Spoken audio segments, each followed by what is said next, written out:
Ammo jannatda kiydirilgan badan kiyimimiz ruhimizdan aslo ajramaydi.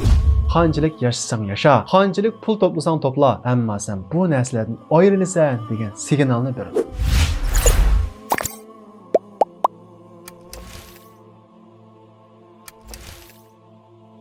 Cennetga kirish, Allohning jamolini ko'rish, Hazrati Payg'ambarimiz Muhammad alayhisalom bilan ko'rishish har bir mu'minning eng cho'ng orzusi. Jannatda Alloh taolo tarafidan berilgan, quloq anglab boqmagan, ko'z ko'rib boqmagan, insonning qalbi tasavvur qilib boqmagan eng go'zal ne'matlar bor. Jannatda insonning butun orzulari, cheksiz qanoatlarining hammasi qondiriladi. Shundaqla jannatda inson mangulik, cheksiz baxt saodatga erishtiriladi. Jannat oxirat olamining saodat jamgohi, ne'mat va ihson deryası, huzur ve lezzet makani. Ama cennette yani 10 türlük narsa tepilmaydi. Ondaqda cennette tepilmaydigan narsalar qaysi? Cennette tepilmaydigan narsalarning birincisi bo'lsa ibadet. Yani cennette namaz, roza, zakat, hac ve cihat o'xshash bizga mecburiyet qilib belgilangan ibadetlarning hech qaysi yo'q. Yani biz cennette Allohga hech qanday ibadet qilishga buyurilmaymiz. Chunki ibadet ve xizmat makani bo'lsa bu dünya, cennet bo'lsa mukofotimizni oladigan joy. Shuning uchun jannatda hech qanday ibodatga buyurilmaymiz. Ammo zikr va tasbih jannat ahliga hech qanday ig'ir kelmasdan va jafo mushaqqat tuyulmasdan xuddi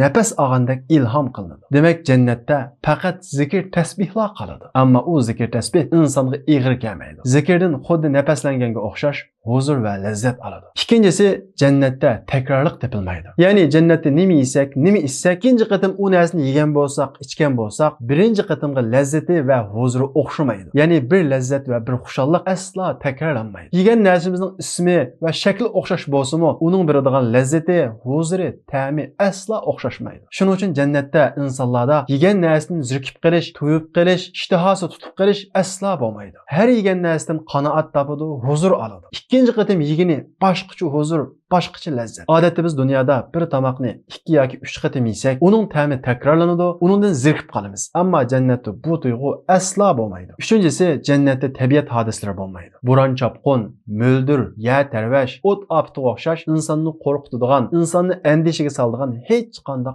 ofat bo'lmaydi. Aksicha jannatning havosi issiqmi emas, sovuqmi emas, odamga huzur bag'ishlaydigan nihoyat illiq bo'ladi. Jannatning shamilining purqimi odamga ajoyib huzur bag'ishlaydi. To'rtinchisi, jannatda cho'ng kichik tahorat, tükürük, mishqir o'xshash odam badanidan chiqadigan va odamni seskandiradigan hech qanday ish bo'lmaydi. Sahobalar payg'ambarimiz Muhammad alayhisalomdan: "Ey Rasululloh, undaqda yegan narsalarimiz nima ketadi?" deb so'raydi. Payg'ambarimiz Muhammad alayhisalom xushpuroq bir talash bilan, xushpuroq bir kekirish bilan ularning hammasi yo'qolib ketadi, chiqib ketadi deydi. Ya'ni tomoq yeymiz, ammo chiqarishning g'ami bo'lmaydi. Odatda biz dunyoda bir narsa yesak, u narsa badanimizga ziyon qilishi yoki uni chiqargan vaqtida ma'lum azoblarni tortishimiz mumkin. Ammo jannatda qanchalik yugimiz bor narsalarni yesak, u narsa bizga ziyon qilmaydi va uni chiqarmaymiz. Ya'ni talash bilan, xushpuroq talash bilan badanimizdan chiqib ketadi. Shundaqla mishqirmaymiz, tükürmaymiz. Beshinchisi, jannatda o'lim bo'lmaydi. Jannat ahli jannatda mangu qolib qoladi. Biz dunyoda o'lim deb atagan u hodisa badan kiyimimizning ruhdan ajrishi. Ammo jannatda kiydirilgan badan kiyimimiz ruhimizdan aslo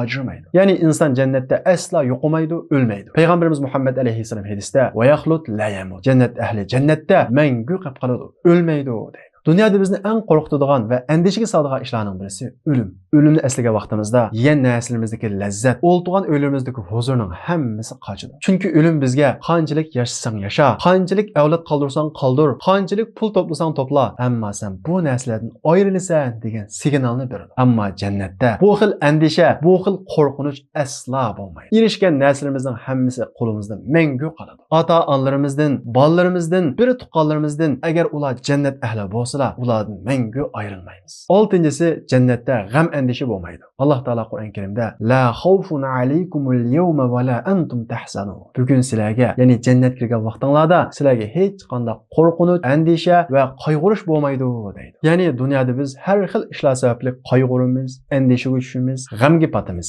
Ammo oxiratda bizni g'amga tashlaydigan, andishaga soladigan ishlarning hech qaysi bo'lmaydi. Yettinchisi, jannatda qirish bo'lmaydi. Odatda biz dunyoda eng umid qiladigan ishlarning birisi qirmaslik. Qirgan siri g'amga patamiz. Chunki o'limga yaqinlashgan bo'lamiz. Mana bu orzuyimiz jannatda ishga oshadi. Ya'ni jannatda biz aslo qirmaymiz. Yosh peti turamiz. Qancha yosh holatimizda turamiz? 30 bilan 33 yosh oralig'ida turganligimiz haqida sahih hadislar bor. Ya'ni jannatda biz 30 yoki 33 yosh oralig'ida bo'lamiz. 8-inchisi, jannatda kasal, og'riq, azob bo'lmaydi. Ya'ni dunyoda bizni andishaga soladigan, bizni g'amga soladigan ishlarning birisi kasal bo'lish. Ammo jannatda kasal deydigan narsa bo'lmaydi. Mayli ruhiy jihatda bo'lsin va yoki jismoniy jihatda bo'lsin, eng kuchli holatda bo'lamiz. Psixik jihatda ojizlashmaymiz, ruhimiz buzilmaydi, kayfiyatimiz buzilmaydi, shundaqla badanimizmi nihoyat sog'lom bo'ladi. 9-si jannatda uxlash bo'lmaydi. Sahobalar payg'ambarimiz Muhammad alayhisalomdan: "Ey Rasululloh, jannat ahli uxlamdi?" deb so'raydi. Payg'ambarimiz Muhammad alayhisalom: "An-nawmu akhul maut va ahlul jannati la yanamun." Uyqu ölümning bir tuqqani, ölümning qarindishi. Jannat ahli bo'lsa uxlamaydi deydi. Amlat o'ylab baqadigan bo'lsa, uyqu herib charchashdan kelib chiqqan horg'inlikni besib turadigan bir hodisa. Ya'ni uyqu insonning bir ojizlik tarafi. Jannatda herib charchash deydigan narsa bo'lmag'achqa, uni besib turadigan uyqumi bo'lmaydi. 10-si jannatda odam tabiatidagi yomon illat, yomon xarakter, yomon xuy mijozlarning hech qaysi bo'lmaydi. Ya'ni jannatda hasad, o'ch adovat, gumonxo'rlik, birisi-birisini yomon ko'rish, o'xshash qalb kasalliklari va yomon tabiatlarning hech qaysi bo'lmaydi. Biz o'ylab qolamiz, dunyoda hasad qilishmagan bo'lsak, birisi-birimizni yomon ko'rishmagan bo'lsak, nima degan go'zal bo'ladi.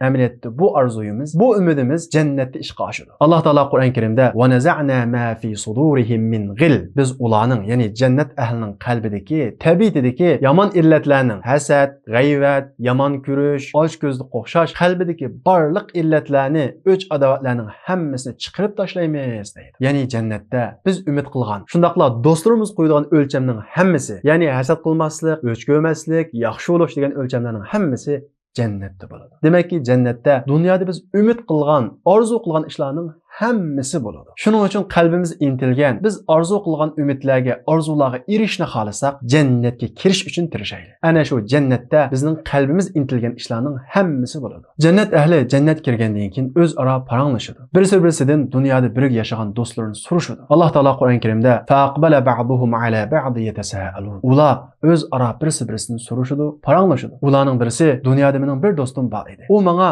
sen o'lgandan keyin tirilishga ishonamsa, o'lgandan keyin sumaklarimiz chirib ketgandan keyin qayta tirildirilib bizning hisob berishimizga ishonamsa" degan edi. Ya'ni u oxiratga gumon bilan qaraydi. "Hal antum muttali'un?" Sizlar u do'stimni ko'rdinglarmi deb jannat ahlidan uni surishti qiladi, izlaydi. Ya'ni jannatda dunyoda yaqin o'tgan, oxiratga ishonmagan, oxirat gumon bilan qaragan kofir hamrohini izlaydi. U izlab oxiri kofir do'stini do'zaxning o'ttirusida ko'radi va uningga "Tallohi in kittala turdi."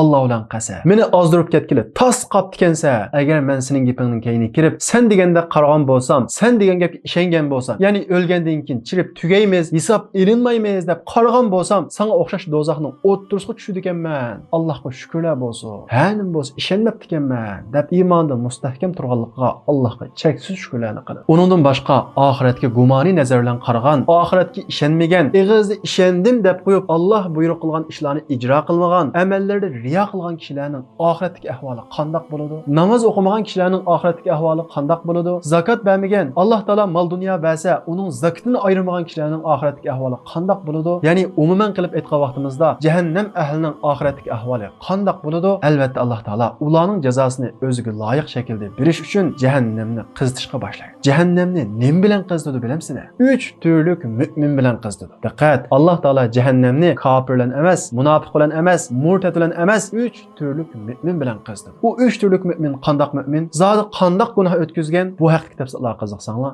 diqqatinglar kelarki darsimizda bo'lsin.